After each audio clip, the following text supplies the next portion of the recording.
The first thing is, I call this the Jekka after my wife. She hates the name, but I love her, and so I named it after her. It's a continuous flow worm bin. We have about 50,000 worms in here. Kind of designed it after Captain Matt's, but I wanted to make it just a little bit higher because I wanted to not have too much work on stress on my back, so we have to use a ladder to climb on in. But if you want to come look, we can come take a look at this. Worm castings are the best fertilizer on the planet and can revitalize soils that have been ravaged by chemical fertilizers. Captain Matt is not your average worm farmer. This year, he'll produce 10 tons of worm castings in his garage to sell in his local community. Matt wants to mentor you to help you achieve your worm goals. He doesn't throw big words or complicated information at you. He's a farmer with dirt under his fingernails. He'll teach you proven approaches that work. Subscribe now and then head over to wormpeople.com to jumpstart your worm farming journey. Hey folks, Captain Matt here.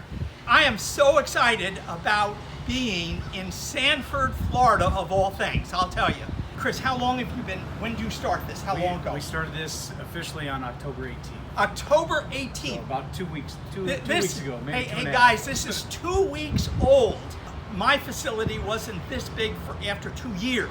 Chris Busher, Teen Challenge here in Sanford, which is a drug rehab program. Yeah. Well, I'm the program manager. I'm originally from Iowa, and I came down here to manage the program here in Sanford, Florida, and I saw this area that we had back here that was filled with scrap metal and different garbage that was collecting. Our campus houses anywhere between 60 to 80 adult men that are coming out of addiction, and they stay here for a year. So as you can imagine, we have a lot of food, a lot of waste that goes on. And so I'm a gardener at heart. I love gardening, love all organic stuff.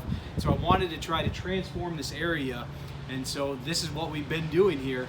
And I've watched almost every one of Captain Matt's videos and been learning as much as I can. And we'll show you some of the different things we have going on here on this little urban farm project that we have going on. So the first thing is, I call this the Jekka after my wife. She hates the name, but I love her, and so I named it after her. But it's a continuous flow worm bin. We have about 50,000 worms in here. We have 3 different breeds. We have the Indian blues, the red wigglers, and then also African night crawlers that are introduced in here. Some we bought online, some from a local farmer here in the Orlando area. And I've been kind of designed it after Captain Matt's videos that he had, but I wanted to make it just a little bit higher because I wanted to not have too much work on stress on my back, so we have to use a ladder to climb on in. But if you want to come look, we can come take a look at this. Yeah, so we have about a foot worth of layer on here with the PVC pipes and everything. We've been feeding them some composted scrappings that come from our campus, some different fruits, some different bread. We always have a surplus of bread. Here we have 4 of the urban worm bags. We bought those from the Urban Worm Company, and we're raising African night crawlers.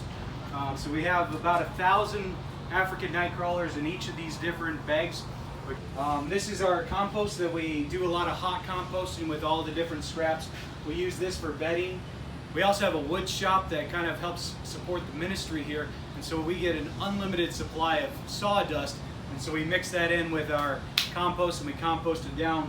Right here we got about 1 ton left of actual scrap castings that Captain Matt helped us purchase. Actually, it was some of the first time that any of my students or staff even heard about worm castings and worm poop, and so it's been a great time teaching them about the importance of worm castings, how powerful they are, and just how great they are. And a lot of my students are really excited about worms and worm poop. Just beautiful. Whoa! This is what you call black gold. So about 7 months ago, when we kind of took over this area here to try to transform it, we wanted to kind of make like Garden of Eden feel, where just edible landscaping. So we cleaned out all the scrap. We've been tilling the ground, but putting some different fruit trees and stuff. It's been happening for about 7 or 8 months now, and one of the things we needed was compost, because compost is very expensive. And so we designed a tumbler where our guys take some hot compost, toss it inside here.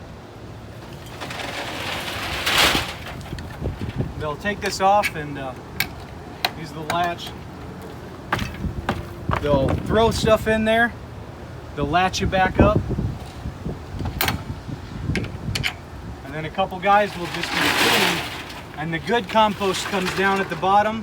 We put it in. The stuff that's not done, we throw it right back on the pile. That is awesome. Hey, you guys, listen, let's go look at the garden, because as impressive as everything else is, wait till you see the garden. Let's go, come on. Right over here, we're gonna be planting some passion fruit, and it's gonna kind of vine up and kind of take over our greenhouse. Some blackberries over here. We got some raspberries going on this trellis, and then we have grapes on that trellis.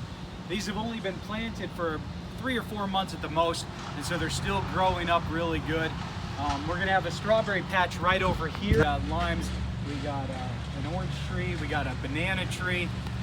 Everything here is edible, and that's kind of the goal, is to be able to give our men healthy options to eat. In our garden, we're in the process of replanting because the season changed. But right now, our pole beans are growing. They're taking over the whole area. They're going to actually take over this entire trellis. Yeah. Then we have cucumbers coming on the other side. We also have some different tomato plants that we're planting over here. We're going to have jalapenos, sweet peppers, just a little bit of everything. The one difficulty that we've had is, since we have such a large campus of over 100 people at any given time, including staff and students, anything we grow, it has to be in abundance. So we can't have a huge variety, but we figured sweet peppers, jalapenos, tomatoes, beans, it's just going to be amazing for the guys. Yeah. In 2 months' time, this will be completely transformed. Oh yeah, yeah. It'll all be used for the only fertilizer that we'll allow on this is worm castings. 100% organic. So, you know, the one thing I haven't heard from Chris yet is, oh, we can't. Well, we're not sure. He's so sure about everything. These guys are just going to take this over the hill. Keep your eyes open in wormpeople.com, because Chris is going to be in there talking to you and teaching you guys about how to do this. This is awesome. I've never seen anybody that has put it together so fast, so well, and just has a passion for it. And then, on top of that, is a group of men that are in a really needy point in their life, and Chris is fulfilling the need in the hearts of the men, and helping them talent. So when they go out, they can start another 100 worm farms somewhere, because the world is going to need more worm castings if we're going to get rid of all this chemical stuff that's killing our planet, and start refertilizing and giving life back to our soil. We need lots and lots of Chris's that can really, really make the difference. God bless you folks. We'll see you real soon.